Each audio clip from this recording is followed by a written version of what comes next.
They want to utilize that, and they go for a Rimuru, so something a little bit different here, but some much-needed utility. I was going to say before these last two picks, they're really lacking on control, and now you've got Lion, who has two forms of crowd control, and that smoke screen, which is, well, pretty damn good against heroes like this, especially that Storm Spirit. If you can hit him with a stun, and then he comes out into a silenced area, then his life gets a lot more difficult.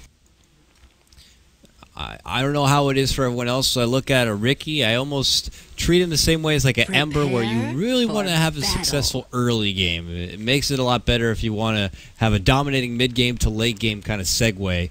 Otherwise, you know, if you go against an opponent who pulls out a lot of early sentry, a lot of detection, and force Ricky out from the lane, and then the safety of kind of being in the shadows of the dark, it can be a bit sticky. So we'll have to see what Dread does with him. For now, he's going to be heading up to the top lane, assisted by Roman on your Lion.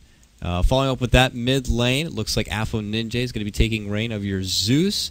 And finally, along the bottom, it's going to be Goddamn going to be playing your Undying. And that leaves Mr. PSM, their most recent stand-in. He's going to be playing your Jakiro.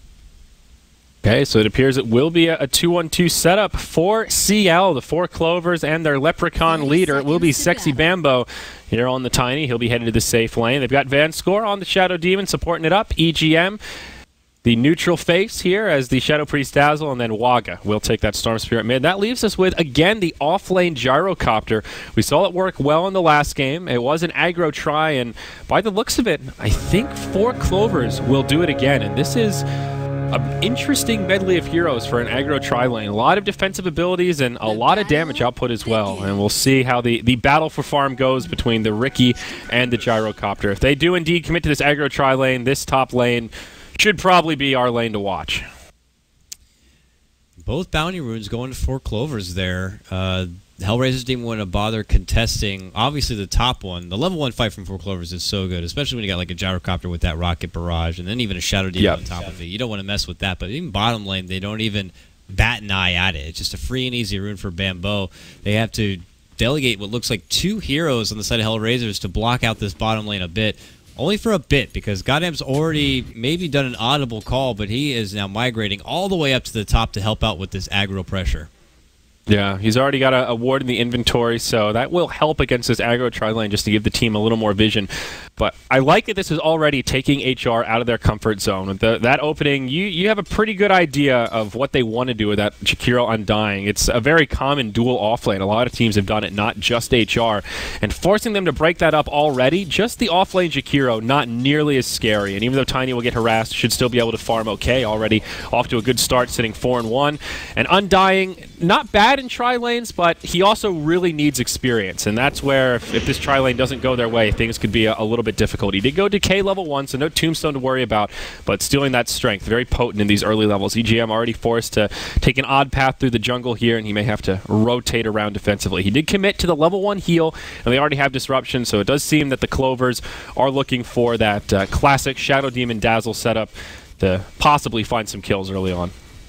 I just like the rotation call that HellRaisers have made. They recognize that PSM should easily be able to hold his own in this bottom lane matchup against a solo Tiny. I mean, Jakiro just really thrives well if he's going against some sort of solo melee hero. Liquid Fire is just such a pain in the ass. When you're melee, you just kind of want to get in there and get some last hits, and you're going to get continuous right-click damage, and it's only going to get worse as time goes on. So Bambo's going to be in a bit of a pickle. So here we go. Top lane. Oh, here we go. Engage, Soul Catcher, and Disruption with the heal bomb.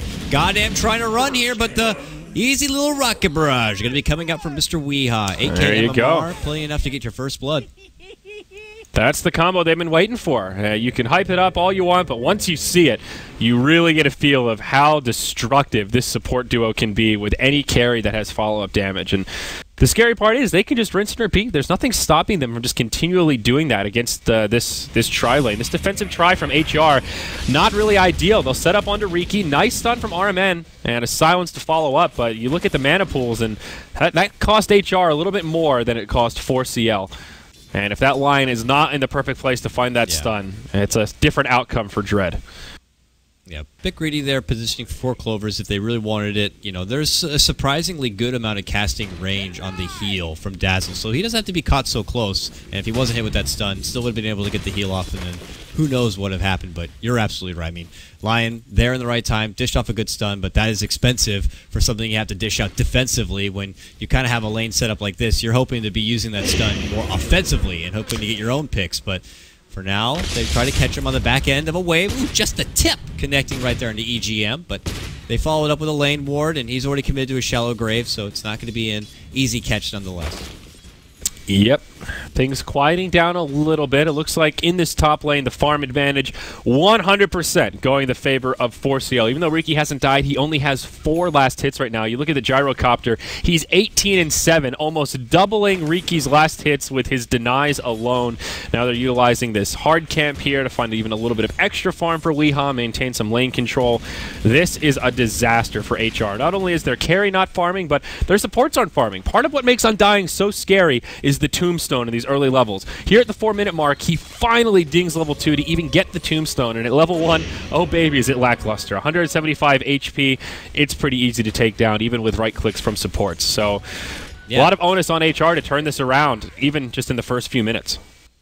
Both the supports are ranged. They're going to have no problem just chunking down an easy early tombstone. It's rare to see Undying be in a lane where he's not really at an advantage, but this seems to be one of them, and poor Clovers really taking control and making the most out of it. Top CS of the map right now, going to Waga in the mid lane, 28 now in 1 CS. Compare that to the matchup, Afo Ninja, 22. So a bit behind, about 1 creep wave worth.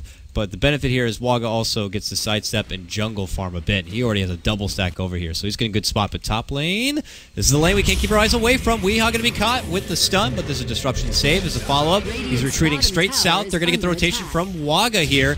He's not even level 6 yet, but he's happy to, you know, get his hands dirty. He's able to step in, gets the tombstone down, but there's going to be no blood shed, so Waga needs to take the long walk back.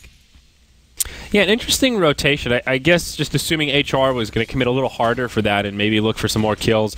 Perhaps a preemptive TP if he was level 6. That's a much different situation, and I think they can at least get 1 kill on one of those supports when they're trying to make it back, but not too costly. And while we're in the pause here, we can check in on this bottom lane, the Tiny versus Jakiro. Pretty even, and neither one has too much solo kill power against the other. Jakiro just a little bit too tanky to fall to the Tiny combo in these early levels, and other way around, Jakiro, how are you going to kill a Tiny? And he's going for the dual breath liquid fire, the annoying build, but not a lot of kill potential unless the Tiny's in a really, really bad position. So farm going the way of the Jakiro, 27 compared to the 20 of the Tiny. I think all things considered, Bambo's still pretty happy with the amount of space he's getting, especially given that their aggro tri-lane is going so well. And he rotates around the backside. Actually does a lot of damage to PSM. Just as I say, there's not a lot of solo kill potential. Bambo showing us what he's made of. That attack slow actually making a difference there as Jakiro lives. Yeah, very happy that he's invested so much in this liquid fire already, and happy to have Tranquil Boots. Adds that extra burst of armor up to 7R. But here comes Bambo. He's like, thinking about it. He's thinking about it. Does not commit. So decides to double back. I wonder if he would have got that. But top lane, early decay stacks coming out, but disruption's going to be coming on the side of 4 Clovers. But then they double back. Eating a bit of damage from Dread and gets zapped on down from Zeus on the other side. Vanscore on the retreat. Gray barely keeping him alive and well. Can they get the last hit? They certainly can. Dread's going to be picking up that one. Just a little extra tick, probably even coming out from the value orb of Venom on that front. But it's 2 kills all day and puts HR ahead now 2-1. Whoa, Bambo, he's going in deep here against the Zeus. He's got a double damage rune. It's not enough. Zeus lives on about 20 HP. Now Bambo in a very awkward position without a TP scroll. Somebody does rotate in. Looks like it is the Jakiro, but fakes him out the other way. Bambo almost finds Afo Ninja and almost snipes the Courier, to be honest. Now he's trying to make a run for the high ground. PSM is here, but he doesn't have much mana. Holding onto a Mango, does have Tranquil Boots. Can Bambo actually live through this? Breaks the boots on PSM and make it harder for him to pursue. Now Dazzle rotates over. Bambo does live despite a very forward position. Nice rotations there. And with that unfortunate series of deaths for 4C&L, they'll make another rotation. Weehaw just goes right down to the safe lane to find some farm, and it looks like now Bambo will just be rotating about the map. Yeah, they're just going to pick up their business and move it on to the south, it looks like. And with that, they'll... I want to see, I'm curious if they're going to be shifting up to the top lane instead. Bambo might not fare any better in this top lane matchup, unless it is Dread at his solo. And it looks like he's anticipating that. So he is up there right now. Goes right for a combo maybe. While he still has that fountain regen, why not, right? But he ends up putting himself inside a cloud. It's a bit too dank. He's got to walk out from this. Backset damage is pretty damn big. And the Zeus follow-up. Oh, Bambo just got there. And he's got to go right back to the fountain where he came from. That was very ambitious. I mean, the Zeus ult had just recently come back off cooldown, so maybe thinking it was still on cooldown from that last fight up top, but even without that, I think Dread can find that kill. He had a lot of blink strike charges ready to rock and roll. Didn't even have to use one to secure that kill. That's troublesome. Riki, who was shut down so hard, is now about completely recovered. Only 500 net worth behind that of the gyrocopter. Mid lane, Waga, the stun, miss from RMN.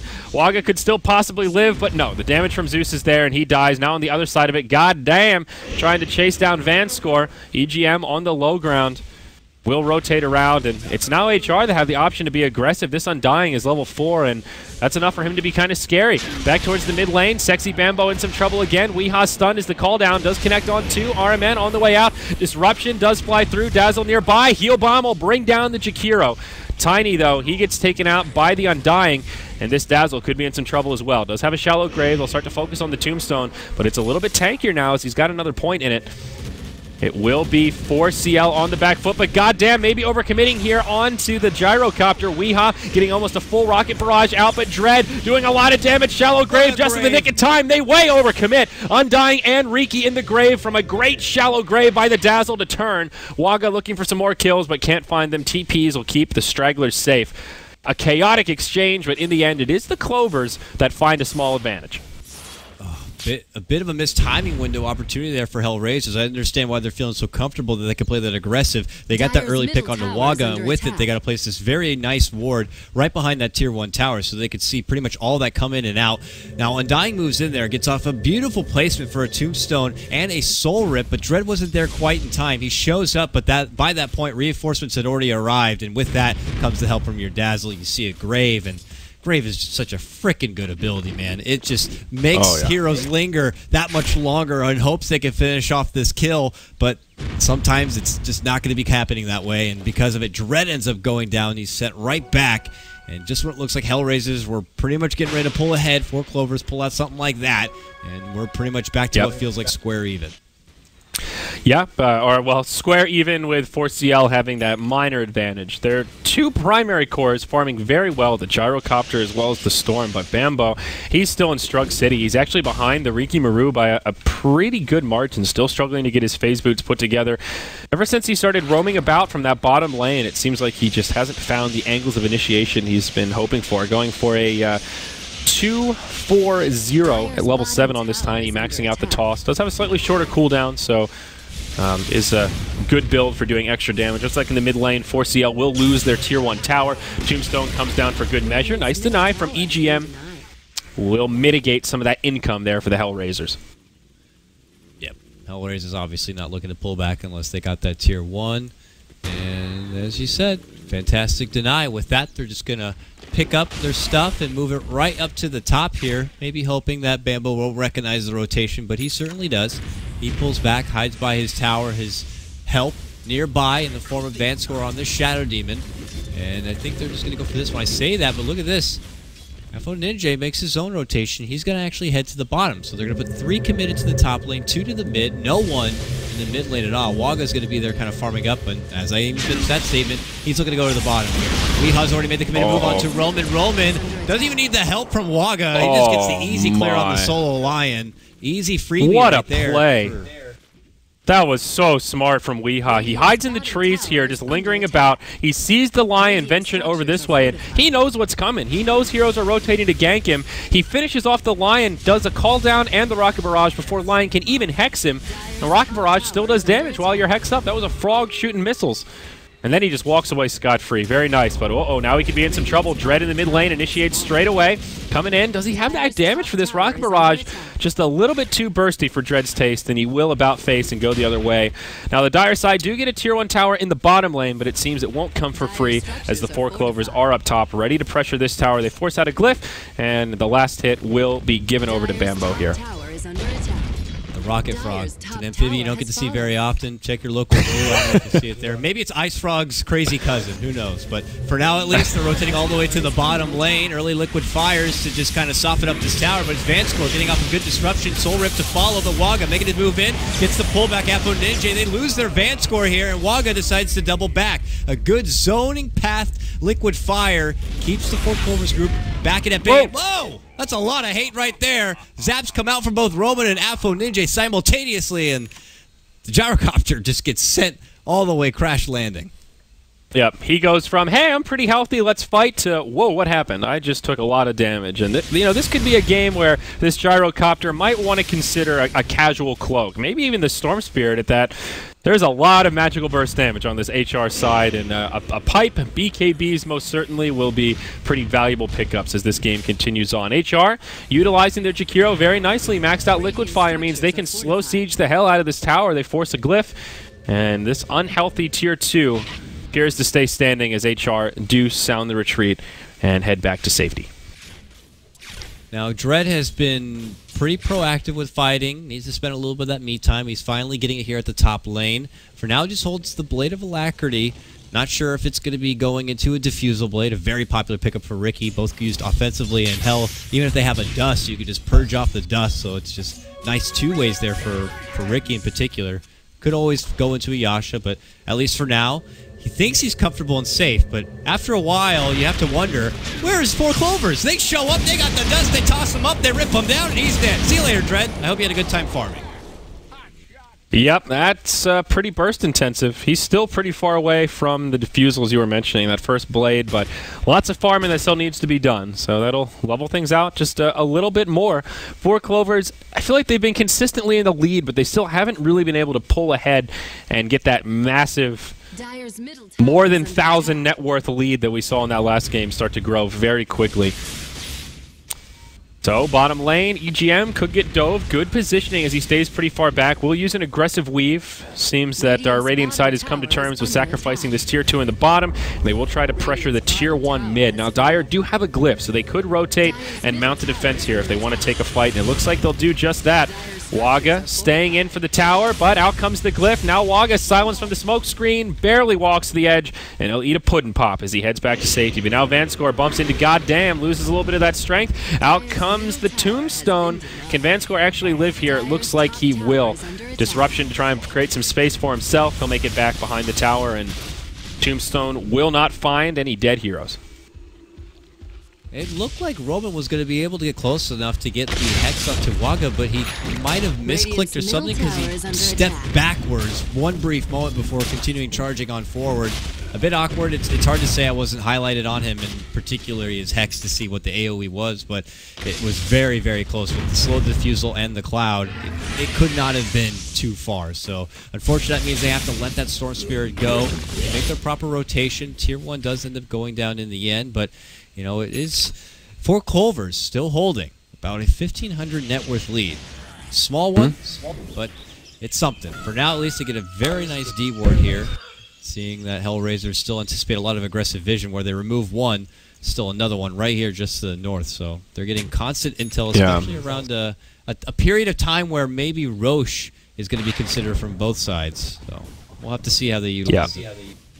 RMN closing in on a Blink Dagger here on the line, about 500 gold to go. Always a big item there. The Blink Hex initiation is pretty potent at all stages of the game, and I think a necessity here for HR to take these team fights and start them off in a way that makes it a lot easier to follow up. Zeus scouting out for wards here with the lightning bolt as, Dire jungle. 4CL scouting out for somebody. Dread's nearby. The smoke breaks. They've got a dust straight away. See ya, Dread. Good night, little Ricky. Nothing you can do against that. Nice heads-up play from 4CL. Sort of inverted detection there, using your smoke to identify the Riki's positioning. I like that. Yeah, exactly. I mean, they just figured they didn't see him anywhere else on the map. They're like, let's just rummage through their woods. If he's here trying to jungle or he's moving between neutral camps, we'll notice our smoke will pop. And if that smoke pops, I'll throw out this dust. And that's exactly what they did. And they got their kill. Ricky, unfortunately, is still very squishy. Just power treads alone is not going to be enough, and I have yet to see Dread able to item progress much further than what he has in his inventory. Finally, we're able I don't to see think he has it all. in the second he's Blade of Alacrity the finally second. shows up, but yeah, this is a bit overdue for your defusal timing on a Ricky, and you know, it's unfortunate. He's just got to continue to try to play this game of catch-up. So now Bambo has a Blink Dagger, and his life becomes infinitely better. So far in this game, it seems he's been really struggling to find those angles to initiate, and the few kills that he's tried to go for have pretty much backfired. 0, 2, and 3 has stayed rather quiet. Now he can be the initiator. He can hop in if he catches that line in an awkward position. He even catches the Ricky. He can almost insta-give somebody before the fight even starts. So 4CL have a big tool at their disposal. HR, they're moving into the Roche pit. They've got a medallion, so they do have some decent damage to try and bring him down. If it doesn't get scouted out, of course, they will be able to claim themselves an Aegis, and it looks like the 4 Clovers are not going to make that movement. Instead, they will pressure the Tier 2 in the top lane, which they might not even get. There is a glyph and still room for a rotation.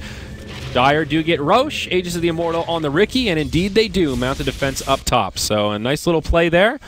A bit sneaky, and they are rewarded. Yeah, just to go back and talk about Bambo and his build-up, he's blessed now to be able to finish out his Blink. You know, just shows that mobility is so crucial on Tiny, especially when you don't have the luxurious Wisp on your team. Oh, hey, Corey, how's it going? There's just one of those right to the mouth of that courier. Just see a free cargo grab. But, no, he went with phase boots. You don't see that very often on Tiny, but he just wants to make sure he's trucking as fast as possible. Others, you know, maybe if they get more luxurious farm, let's say, you could still get power treads for the extra bits of strength plus attack speed that, you know, Tiny loses as he levels up. And then you could also get drums to help with the mobility thereafter. But on this one, he wanted to get the phase right off the bat. And he does continue to use it going from everywhere, but, you know, you don't get the benefit of also power tread toggling in case you need that little bit of extra intel boost or something. So just an interesting note. Yeah, it is, and an interesting 1v1, or in the 1v1 matchup against Jakiro, I think he just wants to make sure he had that movement speed advantage so he could chase him down or get away, but he didn't even have the phase boots before he started rotating. I think he picked them up even after he died to Ricky up here in the top lane after that first rotation, so maybe not totally coming to fruition, all of his plans, but still gives him some extra damage and mobility, as you talked about. 4CL eager to defend this Tier 1 tower in the top lane. They glyph it pretty early on, TP to the Tier 2, and they may still look for a fight. We see HR hiding in the tree line here. Roman's picked up his Blink Dagger and will try to debut it by catching someone off guard, but 4CL not feeling hyper-aggressive, just maybe hyper-defensive as they all scatter about and just go back to farming. Very reserved. It's obvious. Look at the point of view from 4 Clovers, and there's a lot of people missing, and when you have those wards on the bottom part of the map, you know that they gotta be somewhere around here. So they wait patiently. They scout out from behind. Goddamn, trying to sweep in through the back door, but Vanscore is right there. Shuts it in his face with disruption, but look at this. Taking over the high ground. Bambo hurdles up and above and gets the quick snipe. There you go. Blink Dagger, making that kill a possibility. Now Tiny's just this death vehicle if he can catch somebody out like that. And that was Undying as well. He has a cloak right now. He's got a medallion.